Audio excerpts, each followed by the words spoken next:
Bonjour, nous allons nous retrouver aujourd'hui dans cette vidéo pour voir comment installer et configurer le Ceph sur Proxmox. Donc le Ceph va nous permettre deux choses, d'avoir un stockage partagé pour faire de la réplication automatique au niveau des VM et des conteneurs pour faciliter la mise en place de leur disponibilité sans avoir besoin de passer par un stockage externe comme un NAS par exemple, ou un trou NAS installé sur un des nœuds du Proxmox. Et le deuxième élément, ça va nous permettre aussi du coup d'avoir un stockage partagé pour tout ce qui est ISO et template de LXC. Donc même chose, ça nous évite de passer par un NAS externe ou par un trou NAS avec l'ajout d'un stockage supplémentaire. Donc la première chose à faire, c'est d'installer le Ceph sur les différents nœuds. Donc on peut soit aller dans Data Center et dans Ceph, ou on peut aller directement sur le premier nœud où on veut mettre. On va trouver le Ceph également, ici, et on va faire install. Ça, c'est la première étape. Donc la configuration, il n'y a rien de très compliqué, mais il y a quelques petites explications à donner. Ici, du coup, il y a la version qu'on veut installer. Donc là, j'ai que la 19.02, donc je laisse comme ça. Et ici, on va prendre le nom souscription, puisque je suis sur un labo Proxmox et je n'ai pas de service de support Proxmox qui est payant lui. Donc je prends le nom souscription. Normalement, il n'est pas fait pour être utilisé en production, puisque les corrections sont un peu plus lentes à être disponibles sur le non souscription que sur la version entreprise. Donc potentiellement, ça peut entraîner des problèmes de stabilité. Mais ici, pour des tutoriels, il n'y a pas de ça pose pas de souci. Sachant que la configuration et tout seront la même en tant que non-souscription ou en tant qu'entreprise avec une souscription. Donc là, je démarre l'installation.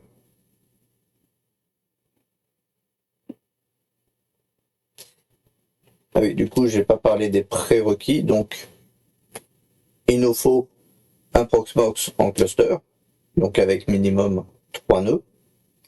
Et sur les différents nœuds où vous voulez utiliser le Ceph, il vous faudra également un disque dur de libre. Donc là, ici, j'ai déjà rajouté un disque dur de 40 Go sur chacun des nœuds. Donc ici, quand il met reloading, il n'y a rien à attendre, vous faites next.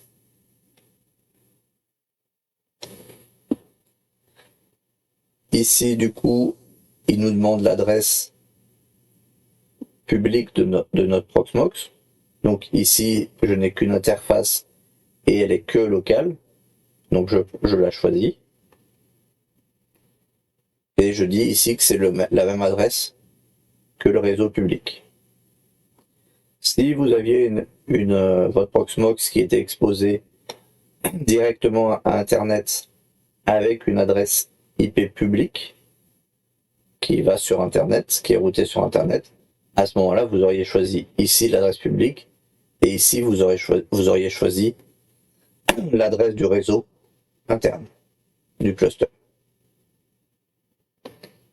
Donc ça va permettre d'installer un premier moniteur sur le PVE. Normalement, un seul moniteur, ça suffit, mais on peut en ajouter d'autres.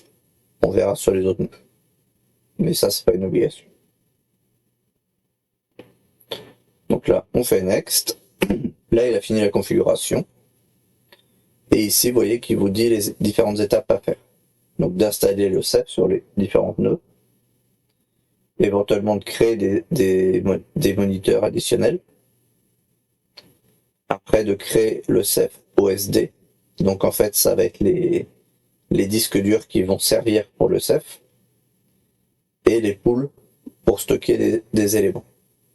On va voir que pour stocker des ISO et pour stocker des VM, il y a une petite différence dans la manipulation. Donc là, je vais finish. Je vais maintenant sur le 2 pour faire la même chose.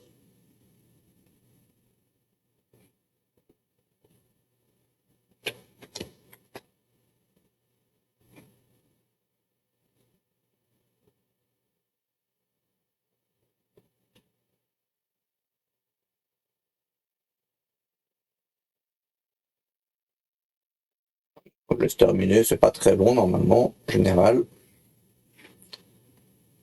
Donc ici, la configuration est déjà initialisée. Donc on passe et on fait la même chose sur le 3.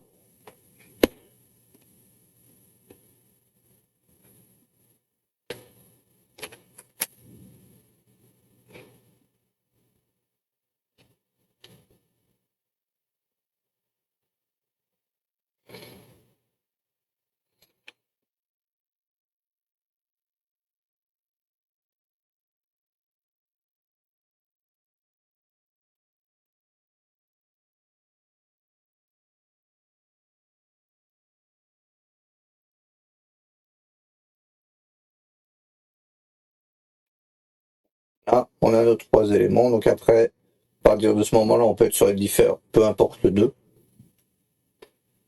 On peut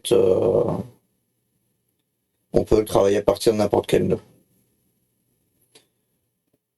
Donc ici, il y a un résumé de configuration.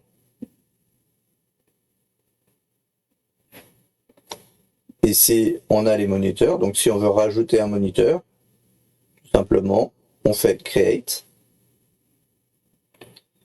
On dit lequel on veut rajouter, sur quel hôte on veut rajouter un moniteur.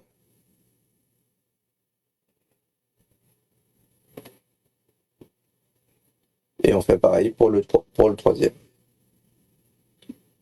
Donc c'est optionnel, mais ça permet d'avoir des temps de réponse des éléments par rapport au Ceph un peu plus rapide s'il y a les moniteurs sur tous les deux.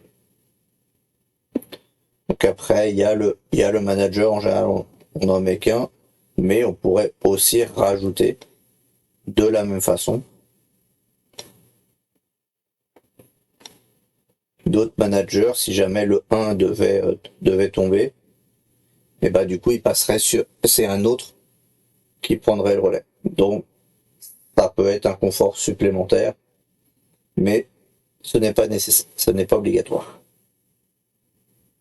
Donc ensuite, on va aller dans OSD. Donc c'est là qu'on va attribuer des disques qui vont servir pour l'utilisation du Ceph. Donc on fait tout simplement create OSD.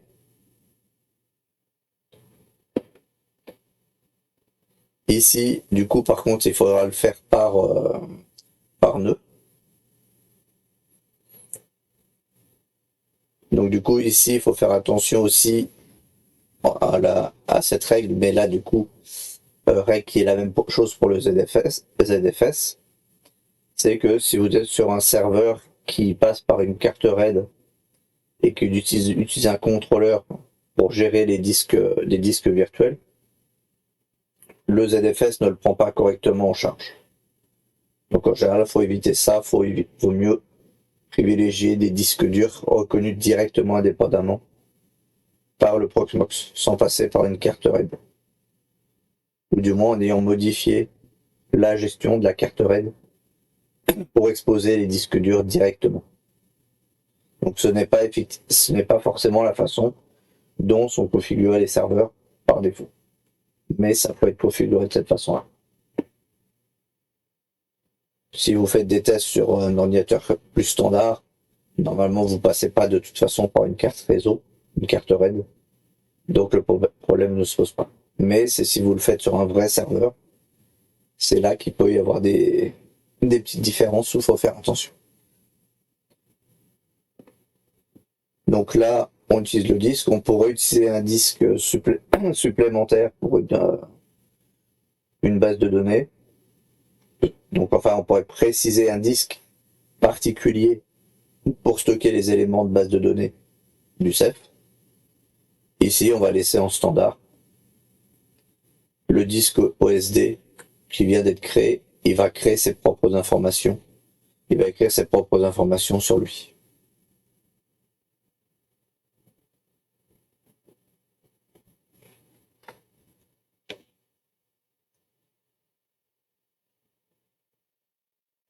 Là, j'en ai fait un. On peut faire reload pour vérifier qu'il est bien up et qu'il est bien dans l'OSD. Maintenant, je vais faire la même chose sur le 2. Ici, on peut afficher les détails de ce qu'il fait comme si on le faisait en ligne de commande.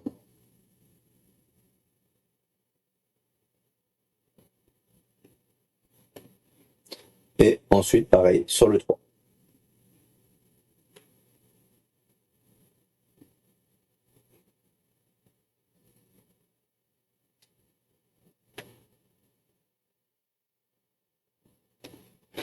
Et si je fais reload, voilà. Là, on a bien du coup nos 3 disques qui font bien 40 Go chacun. Ça, c'est la première étape. Donc du coup, d'indiquer les disques. Mais on voit que chacun a un tiers du poids total du CEF. Donc ça, les chiffres dans ces colonnes-là se modifient en fonction après du nombre de disques que vous rajoutez dans l'OSD.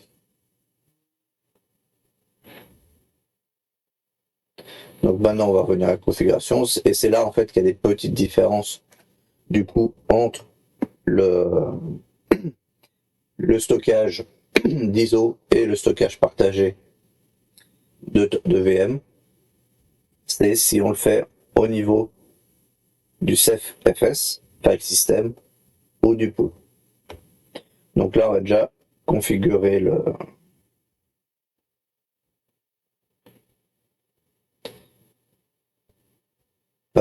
configurer du coup les pools avant en premier. Donc là, on va mettre CEF tuto. Les PG, en fait, ça c'est la gestion de données et tout. Donc en général, on va le laisser en auto. Add storage. Oui, on veut que ça soit dans le stockage.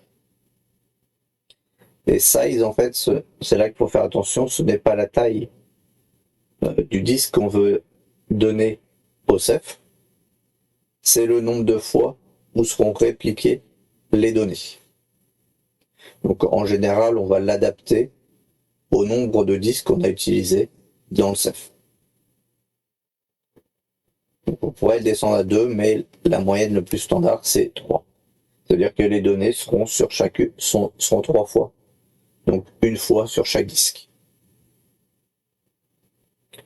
Donc ça à prendre en compte parce que du coup, vous allez utiliser un peu plus d'espace disque au fur et à mesure par rapport aux éléments.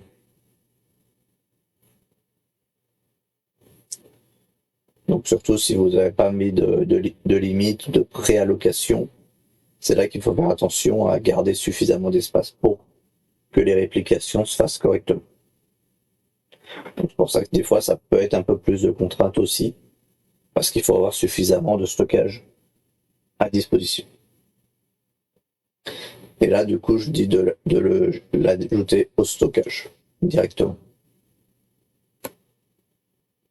Et après ce stockage, on va pouvoir le modifier dans le data center,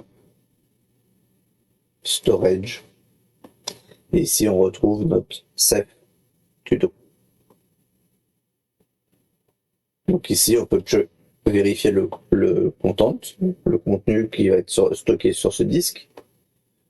Donc là on voit qu'il va stocker des disques, des images disques et des conteneurs, c'est-à-dire des VM et des LXC. Donc là ça va permettre de stocker des informations de machines virtuelles directement.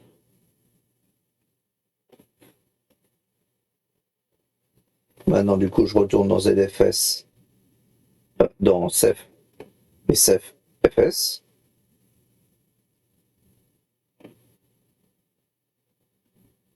Donc là, je vais préciser les différentes données du Ceph et du Ceph FS. Où est-ce qu'il va les stocker? Donc là, je vais le mettre sur le PVE1. Là, vous pouvez le changer, mais ce n'est pas obligatoire. Et ensuite, maintenant, on voit qu'une fois qu'on a fait ça, on a le bouton Create Ceph FS qui est maintenant disponible.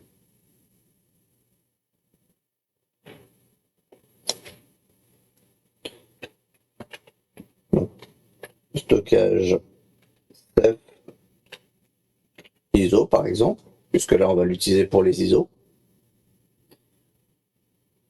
Les placements de groupe, pareil, on va le laisser gérer en automatique.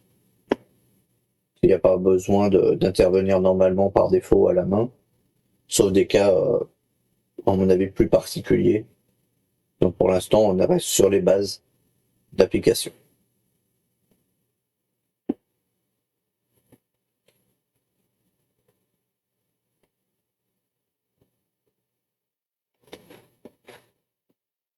Voilà, donc là, il l'a créé. Pareil, on peut aller vérifier les informations de niveau data center storage.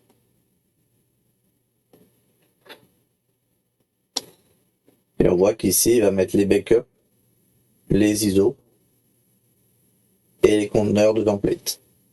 Donc si on souhaitait par exemple retirer backup, on pourrait le retirer, et si on voulait mettre les imports, on pourrait l'activer.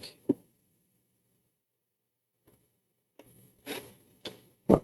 Donc maintenant, pour bien montrer la différence, par exemple si je vais dans local, c'était template,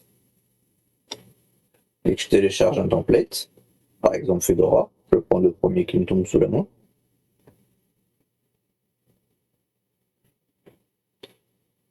Donc là, il l'a téléchargé. Maintenant, si je fais un create, c'était pour créer un conteneur. Si je dis que le nœud c'est PVE1, ici, bon, je mets un mot de passe vite fait. De toute façon, je vais pas forcément l'installer, c'est pour montrer la différence. Donc ici, on voit bien Fedora 42, puisque je suis sur le PVE1 local. Si maintenant je le crée et que je veux le mettre sur le PVE3,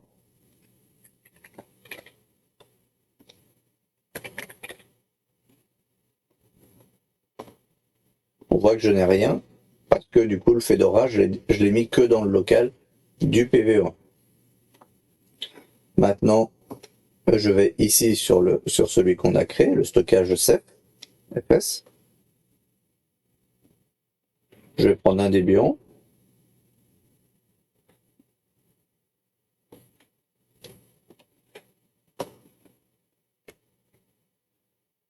Maintenant, je vais mettre que je vais être sur le PVE3, pareil.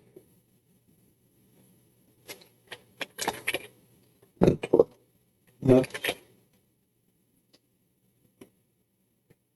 Ici, je vais passer sur le stockage FS.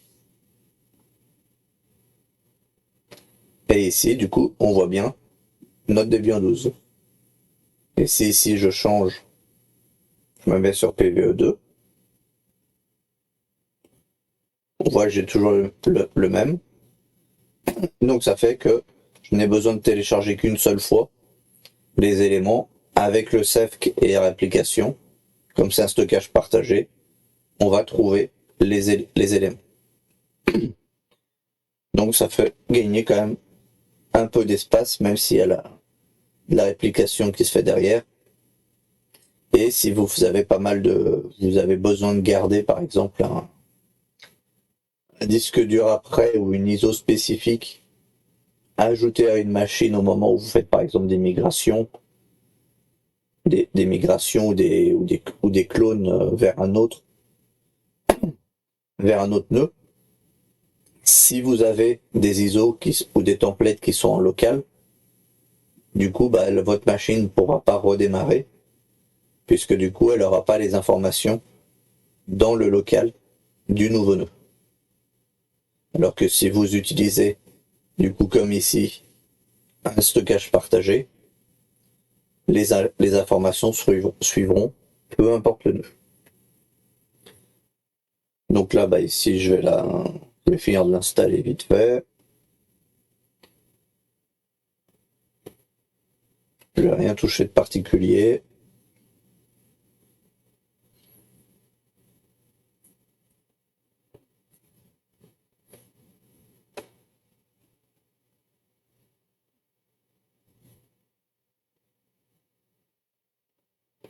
Voilà. Là, elle écrit. Donc maintenant, je vais aller l'ajouter.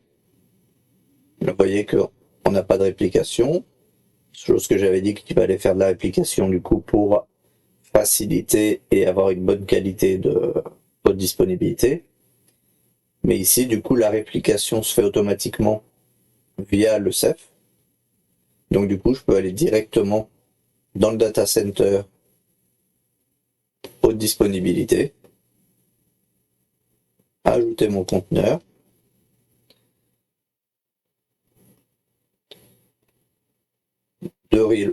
trois relocates au maximum, même si bon là comme on n'a que deux autres nœuds, on pourrait se contenter de deux.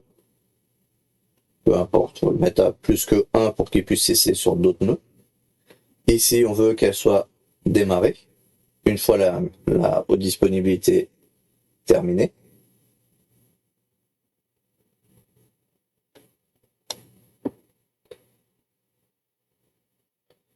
Voilà. Là, il a lancé l'activité, la haute disponibilité, et on voit que du coup, comme elle était arrêtée, il a essayé de la démarrer, et comme elle a bien démarré, il l'a laissée sur le nœud actuel.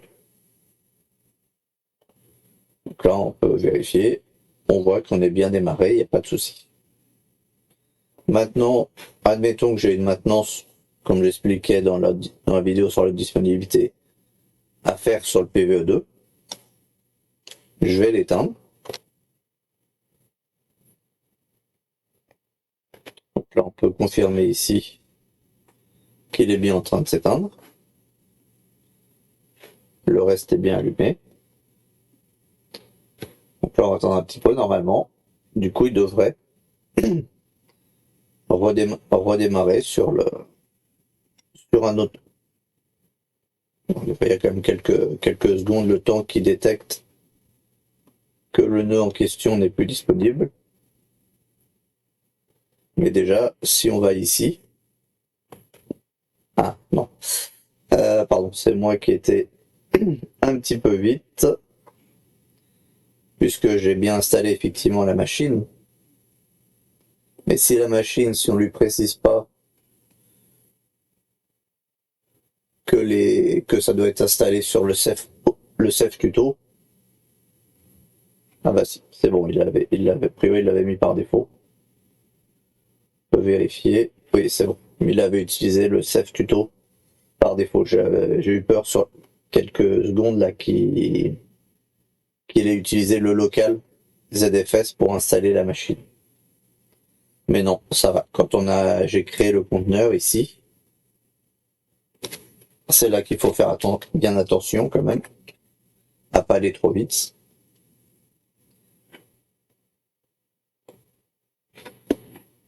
Alors, du coup, je vais reprendre le même qui est stocké sur le Ceph. Et ici, on voit que Storage, il a mis Ceph Tuto en direct, en prioritaire.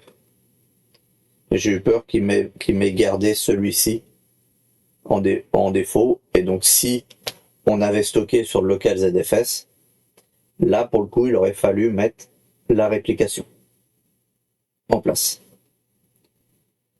Mais là, comme on était bien sur le Ceph Tuto, qui fait bien de la réplication automatique, on voit que du coup, il nous a bien envoyé la machine 100 sur le PVE1, puisque le PVE2 n'était pas disponible.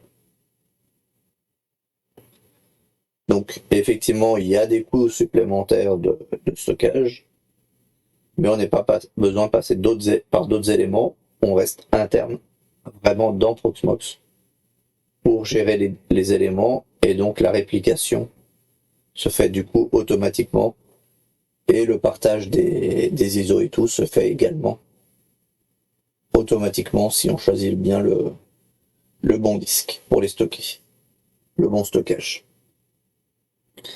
Voilà. Donc avec ceci, on a vu comment mettre en place les bases du CEP et son utilisation. Et vous pouvez retrouver après dans le détail, vous pourrez rajouter d'autres disques par la suite. Ici, vous pouvez suivre l'état d'utilisation du disque et du total. Donc ça vous permet de vérifier si vous n'êtes pas en train de trop charger vos disques. Donc c'est un endroit pratique à aller voir régulièrement. Et après, vous avez le log pour voir un peu qu'est-ce qui s'est passé. Donc, si on recherche, on pourrait arriver à retrouver justement le déplacement de la machine et des informations. Bon, normalement, c'est à consulter plutôt en cas de